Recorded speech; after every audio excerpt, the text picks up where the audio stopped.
ஆச்சி மசாலா. எந்த சமையலும் ருசி தேடும் ரகசியம். 20 ரூபாய்.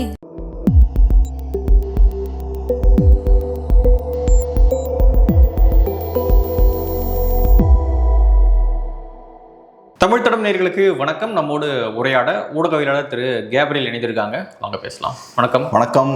அரசு அதிகாரியாக விஜயோடைய பர்சனல் ஜோதிடரை நியமிச்சிருந்தாங்க. ஸோ அது பெரிய சர்ச்சையாக மாறி இருந்தது. இன்னைக்கு கூட சட்டமன்றத்தில் அது தொடர்பான விஷயங்கள்லாம் பேசப்பட்டுச்சு. பிரேமலதா விஜயகாந்த் உட்பட நிறைய உறுப்பினர்கள் அதை தொட்டு பேசியிருந்தாங்க. ஸோ உடனடியாக இந்த அரசு அந்த பொறுப்பில் இருந்து அந்த வெற்றிவேல் பண்டிட் அப்படின்ற அந்த ஜோதிடரை விடுவிச்சிருக்காங்க. ஸோ எப்படி பார்க்குறீங்க நியமனம் விடுவிப்பு, எப்படி பார்க்குறீங்க? நியமனம் தவறு தான். நிறைய பேர் இந்த தவறை சுட்டி காட்டுறாங்க.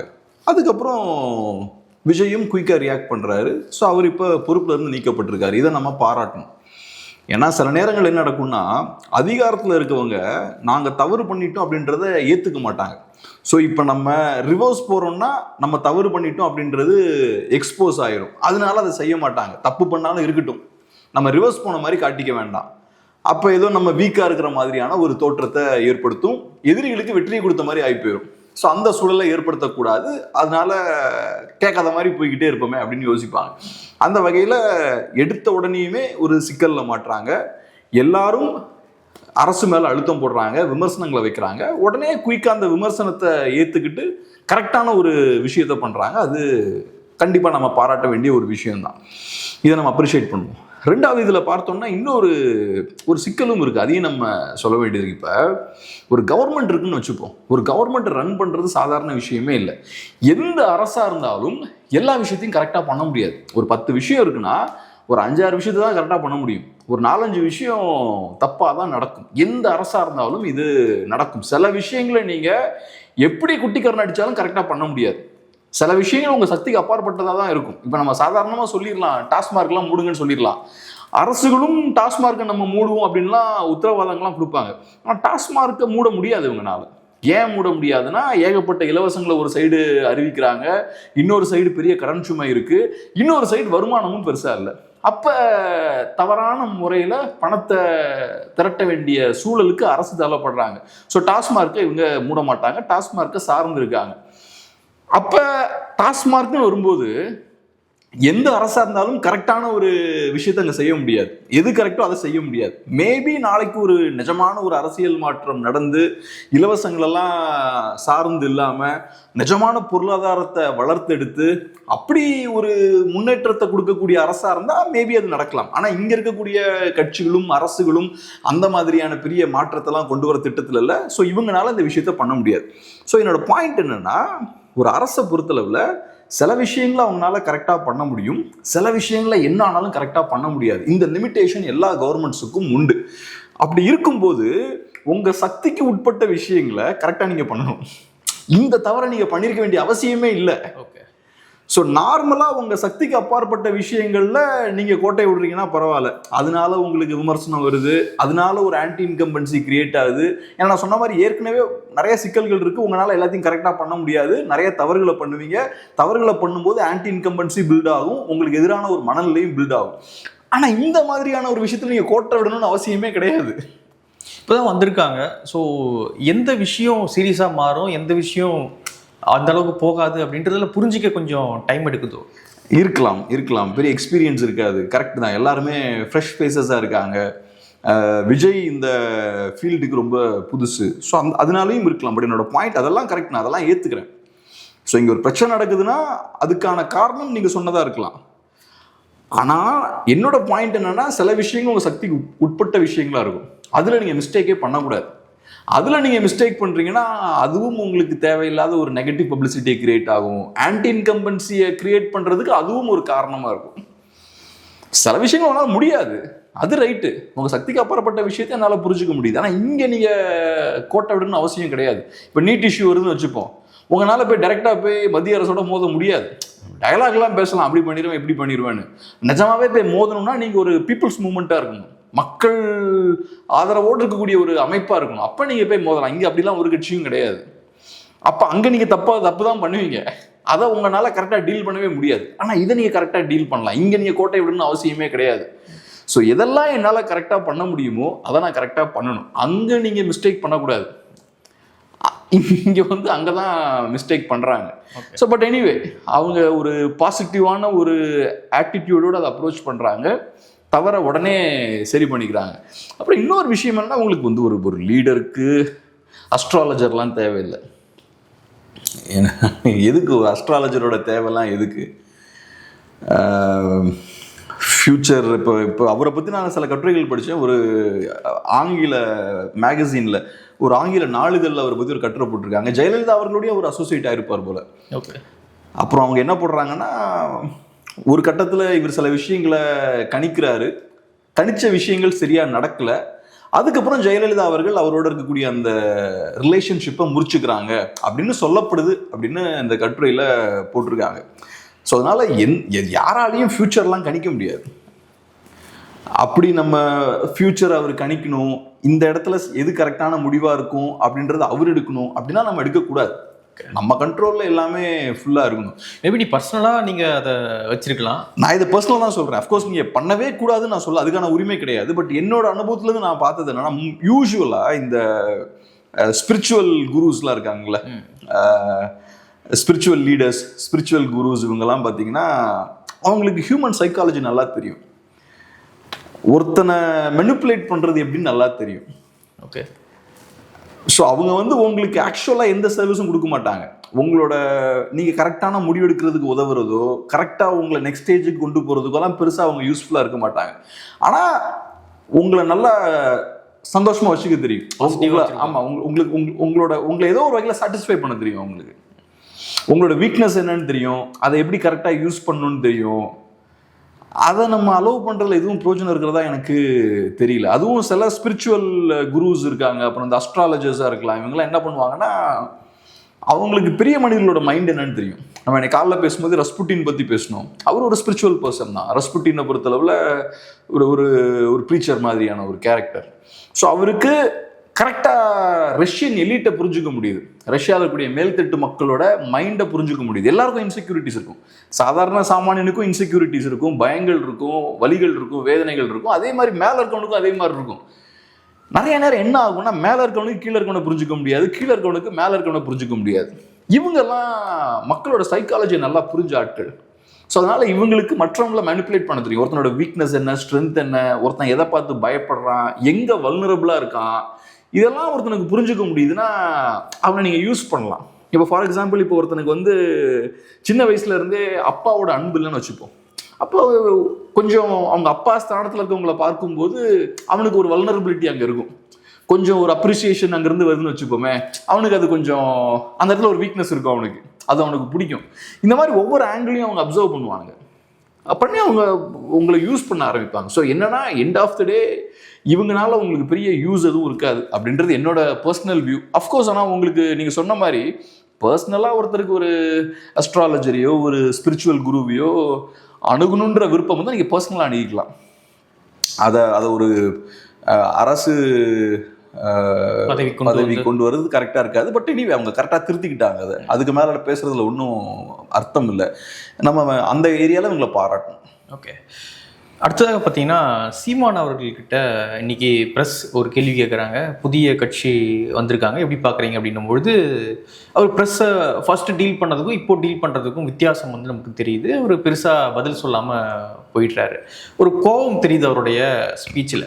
எப்படி பார்க்குறீங்க? என்ன இந்த விஜயோடைய வெற்றியை ஏற்றுக்க முடியாமல் சீமான் இருக்காரா, எப்படி பார்க்குறீங்க? அவரை பொறுத்தளவில் ஏகப்பட்ட கடினமான உழைப்பை போட்டிருக்காரு, கஷ்டப்பட்டு ஒர்க் பண்ணியிருக்காரு. 2016 அரசியல் பண்ணிட்டு இருக்காங்க. எலக்டோரல் பொலிட்டிக்ஸில் 2016 அவங்க ஈடுபட்டு இருக்காங்க. ஒவ்வொரு வருஷமும் ஓரளவுக்கு கட்சி வேகமாக தான் வளர்ந்துருக்கு, ஓட் பர்சன்டேஜும் இன்க்ரீஸ் ஆகிருக்கு. அவங்க எதிர்பார்த்த அளவுக்கு வளரலனாலும் கன்சிஸ்டண்ட்டாக க்ரோ ஆகிட்டு இருக்கு. அந்த வகையில் ஓரளவுக்கு ரைட்டு, ஓரளவுக்கு நம்ம வளர்ந்துட்டு இருக்கோம் அப்படின்ற ஒரு சாட்டிஸ்ஃபேக்ஷன் இருந்தது. இந்த எலெக்ஷனில் ஒரு 4% கம்மியாயிருக்கு. கம்மியானது ஏன்னு நம்ம எல்லாருக்குமே தெரியும். விஜய் அப்படின்ற புது அரசியல் வருகை ஒருத்தர், அவர் ஒரு கட்சி ஆரம்பிக்கிறாரு டிவிகேன்னு. ஸோ மக்கள் நிறைய பேர் பார்த்தோம்னா யங்ஸ்டர்ஸாக இருக்கலாம், மாற்று வேணும்னு நினைக்கிறவங்களும் அந்த சைட் போகிறாங்க. விஜயோட அரசியலை பொறுத்தளவில் பெரிய ஆழமான அரசியல் கிடையாது, கள அரசியல்லையும் அவர் பெருசாக ஈடுபடலை. பெரிய மக்கள் மேல அக்கறை இருக்கிறதாவும் எனக்கு தெரியல. மக்கள் பிரச்சனைகள்லாம் எடுத்தெல்லாம் போராடவும் இல்லை. பட் இருந்தாலும் மக்கள் விஜயை ஒரு மாற்றா பார்க்குறாங்க. நிறைய பேர் விஜய்க்கு ஓட் போடுறாங்க. திரைக்கவர்ச்சி இந்த விஷயங்கள் எல்லாமே சேர்ந்து ஓட்ஸ் அங்கே போகுது. என்டிகேவுக்கு பெரிய பின்னடைவு. 8% ஓட்டு வாங்கின கட்சி 10-15 வாங்கணும்னா நிறைய பேர் எதிர்பார்த்தாங்க. 8லேருந்து இப்போ 4 மாறி இருக்காங்க. அப்படி இருக்கும்போது நேச்சுரலாக விரக்தி இருக்கும். ஸோ அந்த விரக்தியோட கோபம்னு கூட சொல்லலாம், கோபத்தோட ஒரு வெளிப்பாடு அப்படின்றும் நம்ம பார்க்கலாம். பேசும்போது என்ன எக்ஸாக்டா சொல்றாரு, இந்த மாதிரி ஒரு கேள்வி கேட்கும்போது ரொம்ப ஷார்ட்டா சொல்லிட்டு போறாரு. புதிய அரசு பொறுப்பேற்றிருக்கு அப்படின்னு எப்படி பாக்குறீங்க? புதிய அரசு அப்படின்னு போறாரு. அப்ப திரும்ப அதே கேள்வி கேட்கும்போது கம்முனு போங்க தம்பி அப்படின்னு கொஞ்சம் காட்டமா சொல்றாரு. ஷோ தான் ஒரு கோவமா இருக்காருன்னு நம்ம பார்க்கலாம். பட் என்னன்னா அவரு ஆனா மீடியாவோட டீல் பண்ண விதம் கரெக்ட் நம்ம சொல்ல முடியாது. மீடியா நிறைய நேரங்களில் என்டிகேவுக்கு கொடுக்க வேண்டிய டைமையும் என்டிகே கொடுக்க வேண்டிய ஸ்பேஸையும் கொடுக்கல. என்டிகேவை கரெக்டாகவும் ப்ரொஜெக்ட் பண்ணல. நம்ம ஹிஸ்டாரிக்கலாக அந்த லாஸ்ட் 10 இயர்ஸ் பார்த்தோம்னா நிறைய இடத்துல ரொம்ப மோசமாக தான் என்டிகேவை மீடியா நடத்தியிருக்கு. ஆனால் என்னோட பாயிண்ட் என்னென்னா, மீடியான்றது ஒரு இன்ஸ்டிடியூஷன். மீடியான்ற இன்ஸ்டிடியூஷனோட நீங்கள் என்கேஜ் ஆகி தான் ஆகணும். பகச்சிக்கிட்டு அரசியல் பண்ண முடியும். ஏன்னா அது ஒரு இன்ஸ்டிடியூஷன். அது இன்னைக்கு மீடியா உங்களுக்கு எதிராக இருக்குன்னா நாளைக்கு உங்களுக்கு சாதகமாகவும் இருக்கலாம். இன்னைக்கு மீடியா உங்களுக்கு எதிராக செயல்படுதுன்னா அது இன்றைய யதார்த்தம் தான். இப்போ ஒன்றும் இல்லை, ஒரு 5 இயர்ஸ்க்கு முன்னாடி மீடியா இருந்த கண்டிஷன் வேற, இன்னைக்கு இருக்கிற கண்டிஷன் வேற. இன்னைக்கு பார்த்தா தாவேக்காவை சப்போர்ட் பண்ணுறதுக்கு பெரிய மெயின் ஸ்ட்ரீம் மீடியாலாம் இருக்கு. அதை யாரும் எதிர்பார்த்துருக்க மாட்டாங்க. ஸோ தாவேக்கா பவருக்கு வராங்க, இல்லைன்னா பவருக்கு வருவாங்கன்ற சூழல் ஏற்படும் போதே நிறைய பேர் தாவேக்காவை சப்போர்ட் பண்ண ஆரம்பிக்கிறாங்க. ஸோ அதனால் மீடியான்றது ஒரு இன்ஸ்டிடியூஷன், எப்பவும் ஒரே மாதிரி தான் செயல்படும்னு நம்ம பார்க்க முடியாது. அந்த இன்ஸ்டிடியூஷனோட நம்ம ஏதோ ஒரு வகையில் என்கேஜ் ஆகிக்கிட்டே இருக்கணும். ஏதோ ஒரு காலகட்டத்தில் நமக்கு சாதகமாகவும் அது செயல்படும். இப்போ நல்லா எடுத்துக்கிட்டிங்கன்னா, ஒரு 20 இயர்ஸ்க்கு முன்னாடி இன்னைக்கு இருக்கிற ஸ்பேஸ் கூட மீடியாவில் கிடையாது. மீடியா எந்த கட்சிக்கும், ப்ரொக்ரெசிவான ஒரு அரசியல் கட்சிக்கு அங்கே ஸ்பேஸே கிடையாது. அரசுக்கு எதிராக நீங்கள் போகிறதுக்கும் திராவிடத்துக்கு எதிராக நீங்கள் பேசுறதுக்கும் மீடியாவில் ஸ்பேஸே கிடையாது. அப்போ மீடியாவில் திடீர்னு எப்படி ஸ்பேஸ் கிரியேட் ஆகுது? ஒரு பெரிய ஒரு தொழில்நுட்பம் உருவாகுது. இணையதள அந்த யூடியூப் சேனல்ஸ்லாம் வளர ஆரம்பிக்கிறாங்க. வளர ஆரம்பிக்கும் போது நீங்கள் இந்த பெரிய பெரிய தொலைக்காட்சி நிறுவனங்களை சார்ந்திருக்கணுன்ற சூழல் இல்லை. அப்போ உங்களுக்கு ஒரு புது ஸ்பேஸ் கிரியேட் ஆகுது. ஒரு புது கட்சிக்கான தேவையும் அங்கே உருவாகுது, புது சித்தாந்தத்துக்கான தேவையும் உருவாகுது. அதோடு சேர்ந்து மீடியாலேயும் உங்களுக்கு ஒரு ஸ்பேஸ் கிரியேட் ஆகுது.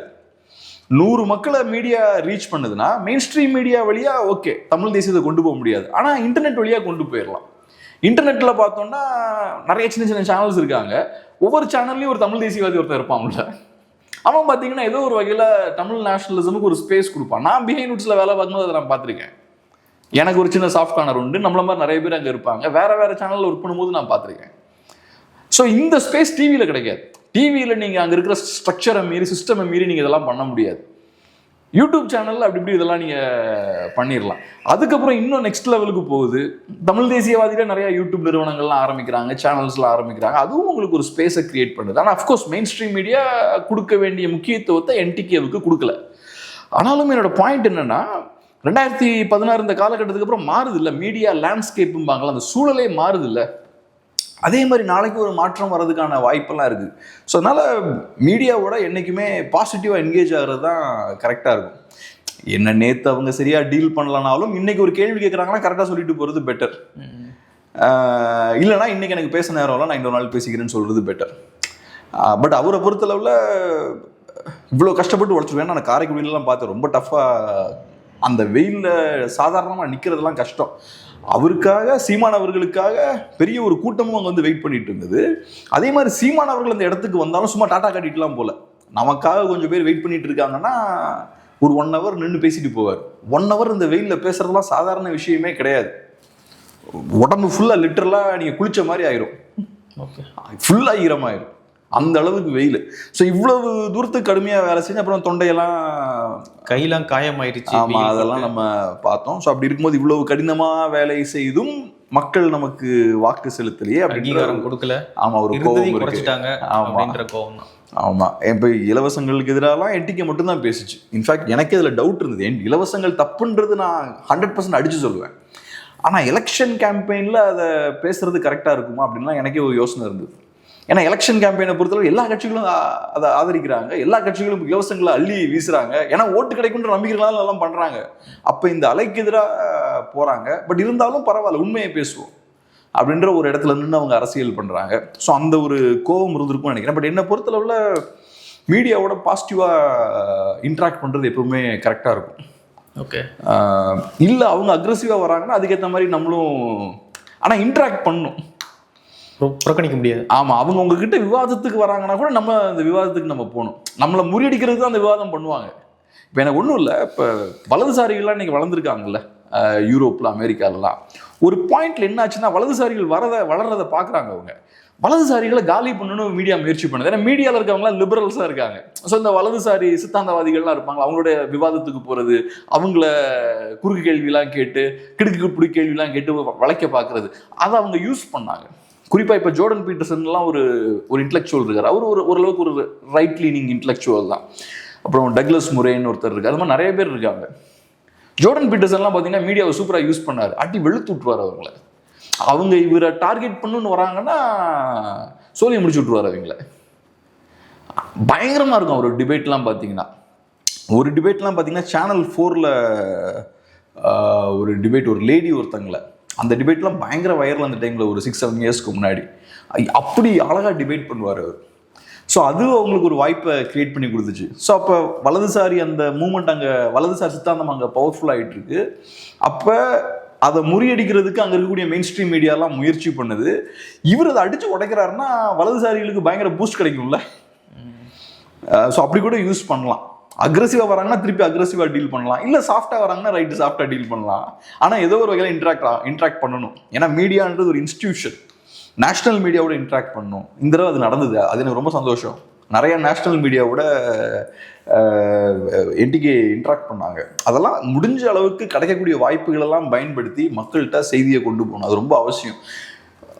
நம்ம இந்த செவுறு கட்ட ஆரம்பிச்சிட்டோம்னா அது சிக்கல். நம்மளை சுற்றி அந்த செவுறு கட்டுறது நல்லது கிடையாது. எவ்வளோதான் கோபம் இருந்தாலும் கொஞ்சம் அதெல்லாம் தூக்கி வச்சுட்டு ரைட்டு பல்ல கடிச்சிட்டு அவங்கள டீல் பண்ண வேண்டியதுதான், வேறு வழி கிடையாது. ஆமாம், அது பண்ணுறது நல்லது.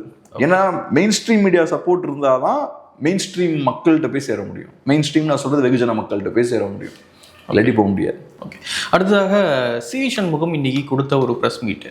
அவர் என்ன சொல்கிறார் ப்ரெஸ் மீட்டில் அப்படின்னா, நிறைய ஆப்ஷன்ஸ் வந்து முன்வைக்கப்பட்டுச்சு. டிவிக்கேவை ஆட்சியில் உட்கார வைக்கக்கூடாது அப்படின்றதுக்காக நிறைய ஆப்ஷன்ஸ் வந்து முன்வைக்கப்பட்டுச்சு. அதில் ஒரு ஆப்ஷன் என்ன அப்படின்னு பார்த்தீங்கன்னா, திமுக அதிமுக இணைந்து திருமாவர்களுக்கு ஆதரவு தெரிவித்து அவரை சிஎம் ஆக்குறது. அவர் மட்டும்தான் சிஎம்மாக இருப்பார், மற்ற அமைச்சர்கள்லாம் அதிமுகவும் திமுகவும் பிரித்து எடுத்துப்பாங்க. இப்படியான ஒரு விஷயம் முன்மொழியப்பட்டுச்சு. ஆனால் இபிஎஸ் வந்து அதை ஏற்றுக்கல. நாங்களாம் அதை ஏற்றுக்கிட்டோம், பரவாயில்ல, பட்டியல் சமூகத்திலேருந்து ஒருத்தர் வராரு அப்படின்னு சொல்லிட்டு நாங்கள்லாம் ஓகே ரைட் அப்படின்னு சொல்லிட்டோம். ஆனால் இபிஎஸ் அவர்கள் இல்லை இருந்தால் நான் இருக்கிறேன், இல்லைனா அவர் ஆதரிக்கிறதுலாம் ஏற்றுக்க முடியாது நம்மளால அப்படின்னு சொல்லி அதை புறக்கணிச்சிட்டாரு. ஸோ எல்லா முடிவையும் புறக்கணிச்ச காரணத்தினால தான் இபிஎஸ் நாங்கள் இன்னைக்கு புறக்கணிச்சிருக்கோம் அப்படின்னு வந்து சி.வி. சண்முகம் சொல்கிறாரு. ஸோ எப்படி பார்க்குறீங்க இந்த முடிவை? திராவிட நல்லவர்கள் இப்போ உண்மையை ஒவ்வொரு சைட்லேருந்து போட்டு உடைக்க ஆரம்பிக்கிறாங்க. இவங்க எப்படி இருக்காங்கன்னு பாருங்க. ஒரு அரசியல் மாற்றம் நடந்திருக்கு, அதை நம்ம அங்கீகரிக்கணும். மக்கள் தாவேக்கா வரணும்னு விருப்பப்படுறாங்க, அது கரெக்டோ தப்போ மக்களோட விருப்பம் அதுதான். ஓட்டை போட்டாச்சு, 108 சீட்டை ஜெயிச்சாச்சு. இவங்க தாவேக்காவை வரவிடக்கூடாதுன்றதுக்காக என்னெல்லாம் பண்ணுறாங்க. திராவிட ஆட்சி இங்கே ஒரு 60 வருஷம் நடந்திருக்கு. இது வரைக்கும் நீங்கள் சிறிய கட்சிகளோட அதிகாரத்தை பகிர்ந்துருக்கீங்களா? இது வரைக்கும் நீங்க என்ன பண்ணிருக்கீங்க? விசிகேவுக்கு இது வரைக்கும் எத்தனை மினிஸ்டர் போஸ்ட் கொடுத்துருக்கீங்க? இது வரைக்கும் நீங்க கொடுத்ததே கிடையாது. இன்னைக்கு தாவேக்கா அதிகாரத்தை கைப்பற்றிடுவாங்க. அதிகாரத்தை கைப்பற்றியாச்சுன்னா நாளைக்கு அவங்க கிட்ட இருந்து நம்ம திரும்பி அதிகாரத்தை பறிக்க முடியுமா? நம்ம எதிர்காலம் என்ன ஆகும்? இந்த சந்தேகங்கள்லாம் வரும்போது நீங்க என்ன பண்றீங்க? ஒரு தலித் சிஎம் ஆப்ஷனுக்கு போறீங்க. அப்ப நீங்க அந்த ஆப்ஷனுக்கு ஏன் போறீங்க? தலித் மக்களை மேம்படுத்தணும், அவங்களுக்கு ஒரு வாய்ப்பு கொடுக்கணும், சம வாய்ப்பை கிரியேட் பண்ணும், அதெல்லாம் கிடையாது. உங்களுக்கு அதிகாரம் அவர் கைக்கு போயிடக்கூடாது. தாவேக்காவை வரவிடாம இருக்கிறதுக்காக என்னெல்லாம் பண்ணுமோ எல்லாம் பண்ணுவேன். இன்னைக்கு ஃபர்ஸ்ட் டைமா அதிகார பகிர்வுக்கு இறங்கி வரீங்க. அதுவும் தலித் சிஎம் வரைக்கும் நீங்க வரீங்க. இப்ப நேத்து ஒரு மினிஸ்டர் கூட கொடுக்க மாட்டீங்க. அதிகார பகிர்வுன்ற அஜெண்டாவை முன்வைக்கும் போது அதை எந்த திராவிட கட்சிகளும் எததே கிடையாது. அதிகார பகிர்வை பொறுத்தளவுல அது நம்ம வழக்கத்திலே கிடையாதுங்க. திராவிட கட்சிகள் என்னைக்குமே செஞ்சது கிடையாதுங்க. அதுக்கெல்லாம் வாய்ப்பே இல்லைங்க. இன்னைக்கு வரீங்க, எதுக்கு வரீங்க? டிவிக்கேவை வரவிடக்கூடாது. டிவிக்கேவை வரவிடக்கூடாதுன்னா என்ன வேணாலும் நான் பண்ணுவேன். ஒன்று திருமாவளவன் அவர்களை சிஎம் ஆக்குவேன், 2வது திமுகவோட நான் கூட்டணி வைப்பேன், 3வது அமைச்சரவையில் நாங்கள் போர்ட்ஃபோலியோஸை நாங்கள் ஷேர் பண்ணிப்போம். எப்படி இருக்காங்க பாருங்க இவங்களுக்கு. ஸோ இதெல்லாம் பண்ணும்போது, இந்த போலியான அரசியல் பண்ணும்போது நம்மக்கிட்ட யாராவது கேட்டாங்கன்னா, நாங்கள் ஒரு தலித் சிஎம் உருவாக்கிட்டோமே, சமூக நீதியை நாங்கள் நிலைநிறுத்திட்டோமே. உங்களோட இன்டென்ஷன் தாவேக்கா வரப்படக்கூடாது, என்ன ஆனாலும் பரவாயில்ல, மக்களோட விருப்பத்துக்கு மாறா செயல்படணும். அதுக்கு சாக்கு போக்கா நீங்க என்ன பண்றீங்க? அதுக்காக நீங்க ஒரு தலித் சிஎம் ஆப்ஷனை கையில் எடுக்கிறீங்க. தலித் மக்களை மேம்படுத்தணுன்றதுக்காக கிடையாது, அவங்களுக்கு கொடுக்க வேண்டிய உரிமைகளை கொடுக்கணுன்றதுக்காக கிடையாது. ஏன் திராவிட கட்சிகள் பவருக்கு வந்து எவ்வளவு ஆண்டுகள் ஆச்சுங்க? இது வரைக்கும் எத்தனை தலித் சிஎம் வந்திருக்காரு? இது வரைக்கும் தலித் சிஎம்மே வரல. ஆனா இப்ப ஃபர்ஸ்ட் டைம் அந்த ஆப்ஷனை கையில் எடுக்கிறாங்க. திராவிட கட்சிகளுக்கு ஒரு முடிவுரை பொழுது தலித் சிஎம் நம்ம கையை விட்டு அதிகாரம் போயிடக்கூடாதுன்னு வரும்போது உங்களுக்கு திரும்ப தேவைப்படுறாரு, ஒரு தலித் சிஎம் தேவைப்படுறாரு. எதுக்கு இவ்வளவு பெரிய அதிகார வெறி உங்களுக்கு? இதே சிவி சண்முகம் தான் சொல்லியிருந்தாரு, திமுகவோடு இபிஎஸ் கூட்டணி வைக்கலாம் அப்படின்னாரு. ஸோ அப்போ எங்களுக்கு பெரிய ஷாக்கிங்காக இருந்துச்சு. எப்படிங்க நாங்கள் இவ்வளோ நாளாக எடுத்து அரசியல் பண்ணிட்டு இப்போ எப்படி திமுகவோடு கூட்டணி வைக்க முடியும் அப்படின்ற காரணத்தினால தான் நாங்கள் வந்து டிவிகேவோடு போடான்னு முடிவு பண்ணியிருக்கோம் அப்படின்னு சிவி சண்முகம் நேற்று ப்ரெஸ் மீட்டில் சொல்கிறார். இன்னைக்கு சொல்கிறாரு, நாங்கள் 2 பேரும் கேபினெட் ஷேர் பண்ணிக்கிட்டு சிஎம்மாக திருமாவளவனை தேர்ந்தெடுக்கலாம்னு முடிவு பண்ணோம், இபிஎஸ் ஒத்துக்கல அப்படின்றாரு. அப்போ என்னதான் சொல்ல வர்றாரு சிவி சண்முகம்? நான் அன்னைக்கே சொன்னேன்ல, சிவி சண்முகம் அவர்கள் இப்போ இபிஎஸ்க்கு எதிராக திரும்பிட்டாரு. ஸோ அவர் இபிஎஸ்க்கு எதிராக நிறைய குற்றச்சாட்டுகளை வைக்கிறாரு. அவர் சொல்ற விஷயங்கள்லாம் கரெக்டாக இருக்கும்னு நம்ம 100% எடுத்துக்க முடியாது. அன்னைக்கு அவர் சொல்லும்போது இந்த மாதிரி இபிஎஸ் அவர்கள் சிஎம் ஆகிறதுக்காக திமுகவோட கைகோர்க்கிறார் அப்படின்ற மாதிரி சொன்னாரு. இன்னைக்கு பார்த்தா விசிகே ஆப்ஷன் கொண்டு வரப்பட்டுச்சு, திரும்ப ஆப்ஷனை உள்ள கொண்டு வந்தாங்க அப்படின்னு சொல்றாரு. அதை இபிஎஸ் ஏத்துக்கல அப்படின்ற ஒரு விஷயத்தையும் சொல்றாரு. 2வது, இப்போ உங்களுக்கு திமுக ஆப்ஷன் பிடிக்கலன்னா தாவேக்கா ஆப்ஷன் மட்டும் உங்களுக்கு ஏன் பிடிக்குது? தாவேக்காவோட போறதுக்கு நீங்க எப்படி சார் ரெடியா இருப்பீங்க? தாவேக்கா தான் சார் உங்களை வீழ்த்தினது, உங்களை காலி பண்ணதே தாவேக்கா தான். உங்க அரசியல அப்படியே கைப்பற்றிட்டாங்க. நீங்க இப்ப யோசிக்க வேண்டியது, என் கட்சியை நான் எப்படி காப்பாற்றலாம், தாவேக்கா கிட்ட அந்த பறி கொடுத்த அந்த அரசியலை நான் திரும்ப எப்படி கைப்பற்றலாம்னு தான் நீங்க யோசிக்கணும். அதை விட்டுக்கிட்டு தாவேக்காவுடைய திரும்பி போய் நீங்க சேர்ந்தீங்கன்னா, ரைட்டு நம்ம அரசியலை விட்டாச்சு, இப்ப நம்ம கட்சியும் தூக்கி அவன்கிட்ட கொடுத்துடலாம்னு நினைக்கிறீங்க. அப்போ உங்களுக்கு கட்சியை பத்தின எந்த அக்கறையுமே இல்லை. உங்களுக்கு அதிமுக அழிந்தாலும் பரவாயில்ல, எனக்கு அதிகாரம் வேணும் அப்படின்ற இடத்துல தான் இருக்கீங்க. அதை நான் அன்னைக்கே சொன்னேன். இபிஎஸ் அதை சொல்லியிருப்பாரான்னு எனக்கு தெரியல. திமுக ஆப்ஷனை இபிஎஸ் ஏற்றிருப்பாரான்னு எனக்கு தெரியல. ஏன் நான் சொல்றேன்னா, இப்போ நிஜமாவே அவர் திமுக ஆப்ஷனை ஏற்றுக்கக்கூடியவராக இருக்காருன்னு வச்சுப்போம். திமுகவோட அலையன்ஸ் வச்சா அதிமுக காலி தான். மேபி அது இபிஎஸ்க்கு சிஎம் பதவியை கூட பெற்று தரலாம், ஆனால் அதிமுக காலி. அதே மாதிரி இப்போ அந்த ஆப்ஷன் இல்லைன்னு வச்சுப்போம். ஸோ இப்போ சிவி சண்முகம் சொன்ன மாதிரி திமுக அதிமுக சேர்றத சிவி சண்முகம் அப்புறம் வேலுமணிலாம் ஒத்துக்கல, ரைட்டு. அப்போ இபிஎஸ் அடுத்து என்ன எடுத்துருக்கணும்? அடுத்த டிவி கிட்ட தானே வந்திருக்கணும். நேச்சுரலா அவருக்கு சிஎம் போஸ்ட் வேணுன்ற விருப்பம் இருக்கு, அது இல்லை, ஓகே. அதிகாரம் தான் வேணும்னா செகண்ட் பெஸ்ட் ஆப்ஷன் வந்து தாவேக்கா தானே. தாவேக்கா கிட்ட போனாலும் அதிகாரம் கிடைக்குமே, உங்களுக்கு நல்ல ஒரு அமைச்சர் பதவி கிடைக்குமே. ஏன் அது வேண்டாம்னு சொல்லிக்கிட்டு தாவேக்காவுக்கு எதிர்த்து அரசியல் பண்ணும் இபிஎஸ் உடைய முடிவு என்ன அப்படின்னா, எங்க போனாலும் சிஎம்ஆ இருந்தா ஓகே, அப்படி இல்லைன்னா வேணாம் அப்படின்னு சொல்லியிருக்கேன். என்னோட பாயிண்ட் என்னன்னா, அரசியல்வாதி அப்படி பிஹேவ் பண்ண மாட்டாங்க. அரசியல்வாதி எப்படி பிஹேவ் பண்ணாலும், இப்போ அதிகாரம் வேணுன்ற இடத்துக்கு நீங்க போயாச்சு, அதிகாரம் இல்லைன்னா செகண்ட் பெஸ்ட் ஆப்ஷன் என்ன? அப்போ ஒரு மினிஸ்டர் பதவி வாங்கிக்கலாம். அப்ப எதுக்கு நீங்க அதிகாரமே வேண்டான்ற இடத்துக்கு எதுக்கு இபிஎஸ் போகணும்? இபிஎஸ் இப்ப எடுத்திருக்க ஸ்டாண்ட் வந்து எனக்கு அதிகாரமே வேண்டாம் அப்படின்ற இடத்துக்கு போறாரு. கட்சியே உடஞ்சாலும் பரவாயில்ல ஸ்டாண்ட் எடுத்திருக்காரு. இன்னைக்கு கட்சியை உடச்சுக்கிட்டு நிறைய எம்எல்ஏஸ் வெளியே போறாங்க. பட் இருந்தாலும் நான் விஜய் கூட போக மாட்டேன்னு சொல்றாரு. அந்த அளவுக்கு அக்ரெசிவான ஸ்டாண்ட் அவர் எடுக்கணும். இந்த அளவுக்கு அக்ரெசிவான ஒரு ஸ்டாண்ட் எடுக்கக்கூடியவர் திமுகவோட போறதுக்கு விரும்பி இருக்க மாட்டார் அப்படின்றது என்னோட பார்வை. இப்படி சண்டை பண்ணணும் அவசியமே இல்லையே. சரி ரைட்டு, சிஎம் போஸ்ட் கிடைக்கல, தாவேக்காவோட போனீங்கன்னா மினிஸ்டர் போஸ்ட் கொஞ்சம் கிடைக்கும், கட்சிக்குள்ள சண்டையும் வந்திருக்காது, சிவி சண்முகம் இன்னைக்கு வெளில வந்திருக்க மாட்டாரு, கட்சி பிளவுபட்டிருக்காது. அப்ப இவ்வளவு ரிஸ்க் எடுக்கிறாருன்னா நான் எப்படி பாக்குறேன்னா, அவர் அதிமுக ஃபியூச்சரை கனெக்ட் பண்றாரு. அவர் ஒரு தலைவரா என் கட்சி இருக்கு, அந்த என் கட்சியை நான் காப்பாற்றணும். அது சாத்தியம் இல்லை, அதெல்லாம் செகண்டரி, அதெல்லாம் பொலிட்டிக்கல் அனலிஸ்ட் பண்ற வேலை.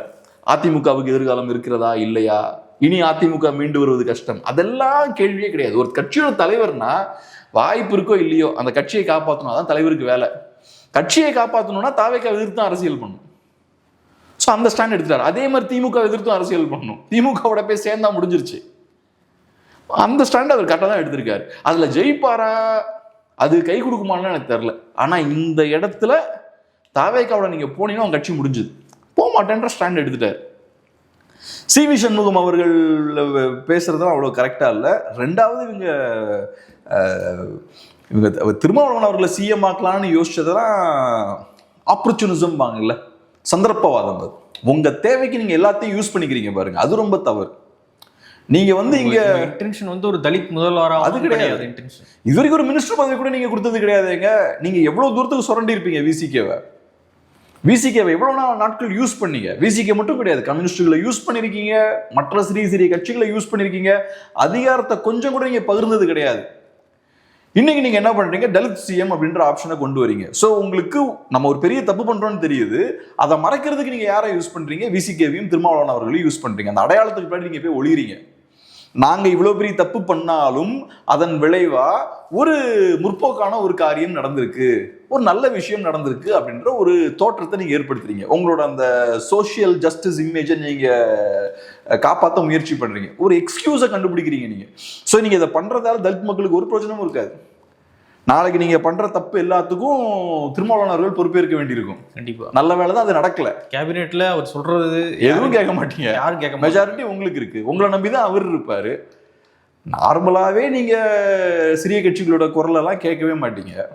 ஸோ அப்ப நீங்க பண்ற எல்லா தவறுகளுக்கும் அவர் பொறுப்பேற்க வேண்டியதா இருக்கும். அப்புறம் உங்களுக்கும் தெரியும் இதுதான் நமக்கு லாஸ்ட் டைம்னு. திமுக அதிமுகவும் சேர்ந்தாச்சுன்னா அதுக்கப்புறம் கண்டிப்பா அதிகாரம் கிடைக்காதுன்னு தெரியும். கண்மூடித்தனமா தவறுகள் பண்ணுவீங்க. ஸோ நல்ல காலமா அது நடக்கல. அது அது அது ஆக்சுவலாக அது நடக்காம ஸ்டாப் பண்ணதுல இபிஎஸ்க்கு ஒரு முக்கியமான பங்கு இருக்குன்னு நான் பார்க்குறேன். அதை நம்ம பாராட்டணும். அடுத்தபடியாக பார்த்தீங்கன்னா உதயநிதி அவர்கள் சட்டமன்றத்துக்குள்ள சனாதன ஒழிப்பு அப்படின்ற ஒரு விஷயத்த பேசியிருந்தாரு. இப்போ ஏன் திரும்ப அதை விஷயத்த பேசணும்? இப்போ என்ன சனாதனம், என்ன அதை ஒழிக்க போறீங்க? எப்பெல்லாம் திமுகவுக்கு பெரிய பிரச்சனை வருதோ, எப்பெல்லாம் அரசியல் ரீதியா பெரிய சேலஞ்ச் வருதோ, சனாதன எதிர்ப்பு, பார்ப்பன எதிர்ப்பு, ஆரிய எதிர்ப்பு, ஹிந்தி எதிர்ப்பு, இது எல்லாத்தையும் கையில் எடுப்பாங்க. இதெல்லாம் எடுக்கிறதுல ஒன்றும் தப்பு கிடையாது. ஆனால் அதை நிஜமாவே தேவையின் அடிப்படையில் உள்ளபூர்வமாக நீங்கள் அதை பண்ணணும். உங்களோட தேவைக்கு உங்களுக்கு எப்பெல்லாம் பெரிய பொலிட்டிக்கல் சேலஞ்ச் வருதோ அப்பெல்லாம் நீங்கள் இந்த விஷயங்கள் கையில் எடுக்கிறது. இப்போ விஜய் வந்ததுக்கப்புறம் அவரும் ஓரளவுக்கு ஆன்டி பிஜேபி ஸ்டாண்ட் எடுக்கிறார். அதை ஓப்பனாக எடுக்கலனாலும் பிஜேபி கூட நான் க்ளோஸ் ஆகலன்றதை அவர் எஸ்டாப்ளிஷ் பண்ணிக்கிட்டே இருக்காரு. அதை அதிமுகவால் பண்ண முடியல. ஸோ விஜயும் அதிமுகவும் ஒரே அரசியல் தான் பண்றாங்க. ஆனா அதிமுகவால செய்ய முடியாத ஒரு விஷயத்த விஜய் செய்யறாரு. நான் பாஜகவோட நெருங்க மாட்டேன், பாஜகவுக்கும் எனக்கும் ஒரு டிஸ்டன்ஸ் இருக்கும், அதை அதிமுகவால செய்ய முடியல. இது அதிமுகவோட பெட்டரான ஒரு திமுக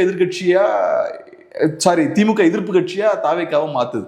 அதாவது அதிமுக செய்ய வேண்டிய வேலையை தாவேக்காவால இப்ப பெட்டரா செய்ய முடியுன்ற ஒரு சூழல் ஏற்படுத்தியிருக்கு. அப்ப திமுகவுக்கு இப்ப என்ன ஆகுதுன்னா, பாஜக எதிர்ப்பு அப்படின்ற அந்த அரசியலை நான் இன்னும் கொஞ்சம் கூட ஸ்ட்ரென்தன் பண்ணும். நம்ம அரசியலை லைட்டாக கை வைக்கிறாங்க அவங்க, இங்கே உண்மையான பாஜக எதிர்ப்பு நம்ம தான். உடனே இந்த அரசியல்லாம் கையில் எடுக்கிறாங்க. சனாதன எதிர்ப்பு இதெல்லாம் எடுக்கிறாங்க.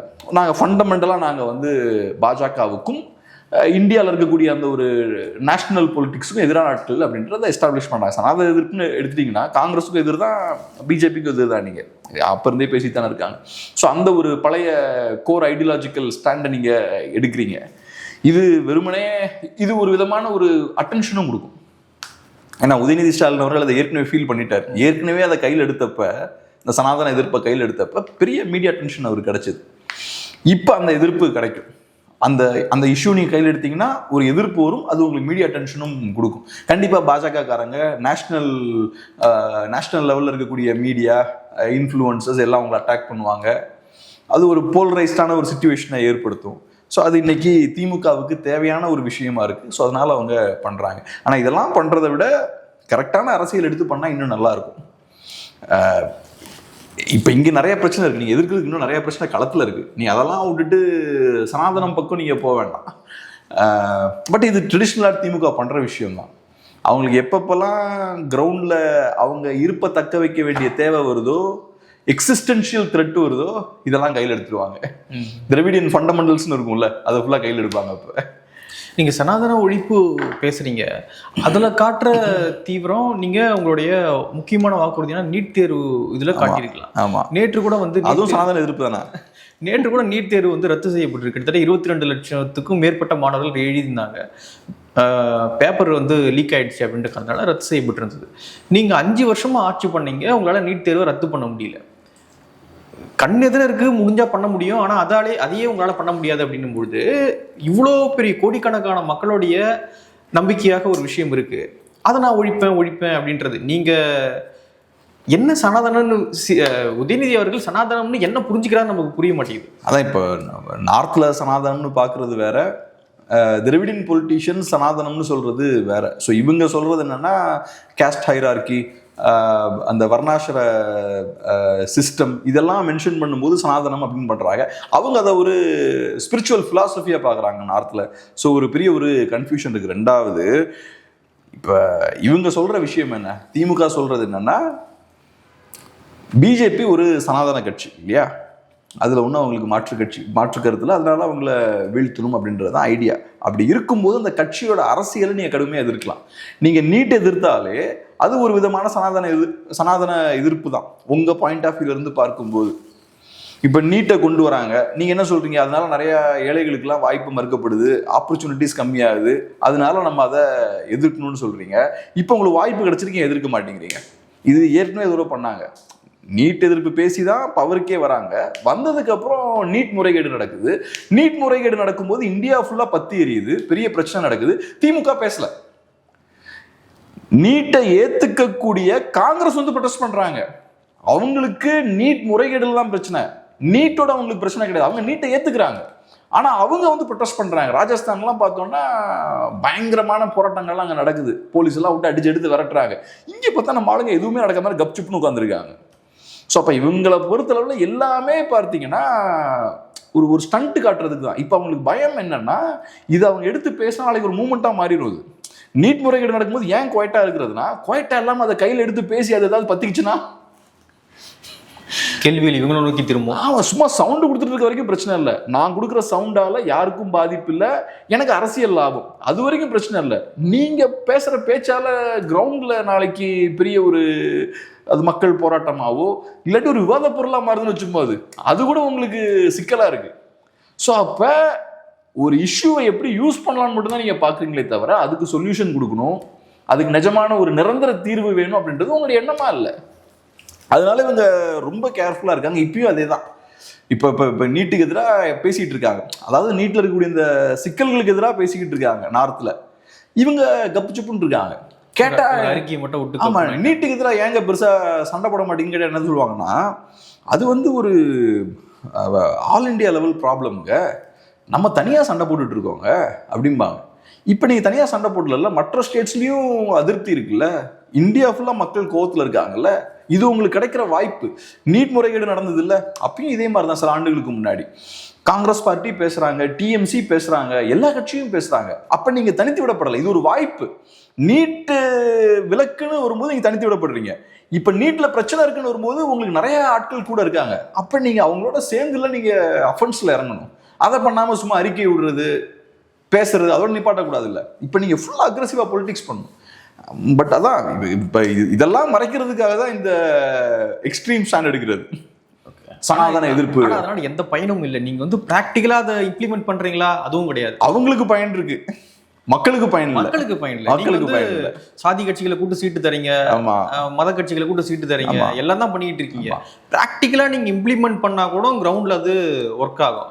நீ அதை கிளியரா புரிஞ்சுக்கணும். இங்க சாதி இருக்கு, நீங்க சாதியை உடைச்சிட்டு அதிகாரத்துக்கு வரல, இருக்கக்கூடிய சிஸ்டம்ல நீங்க உங்களை ஃபிட் பண்ணிக்கிட்டீங்க. ஸோ நீங்களும் இந்த சிஸ்டமோட ஒரு அங்கமா உங்களை பொருத்திக்கிட்டீங்க. அப்ப நீங்க சாதியை உள்வாங்கிக்கிட்டீங்க அர்த்தம். நீங்க சாதியை உடச்சிக்கிட்டுலாம் இங்க வரல. நம்ம ஆட்கள் சொல்ற மாதிரி தமிழ்நாட்டில் சாதியெல்லாம் ஒழிஞ்சிருச்சுங்க அப்படிலாம் கிடையாது. ஸோ அதனால நீங்க சொன்ன அந்த சாதியை பார்த்து சீட்டு கொடுக்கறதெல்லாம் இங்க இருக்கதான் செய்யும். சாதி தவிர சீட்டு கொடுக்கறது ஓகே, ஆனா சாதி கட்சிகளே சீட்டு கொடுக்கறது இருக்குல்ல. ஸோ அதனால சனாதனம் திமுகக்குள்ளேயும் இருக்கும், தமிழ்நாட்டு அரசியலையும் இருக்கும். இவங்க பாயிண்ட் ஆஃப் வியூ இவங்க சனாதனம் எதை சொல்றாங்களோ அதை சொல்றேன். ஓகே. ஸோ அதனால திரும்ப அரசியல் பண்ண ஆரம்பிச்சிட்டாங்க. அவங்களுக்கு தெரியுது எங்க அரசியல் இருக்குன்னு. ஆமா, நம்ம கையை விட்டு ஒரு அரசியல் போகிற மாதிரி தெரிகிறது. விடக்கூடாது, இழுத்து பிடிப்பண்டா அப்படின்னு சொல்லி இழுத்து பிடிக்கிறாங்க. பார்க்கலாம். நிறைய விஷயங்கள் நம்மோடு பகிர்ந்துக்கிட்டீங்க. நன்றி.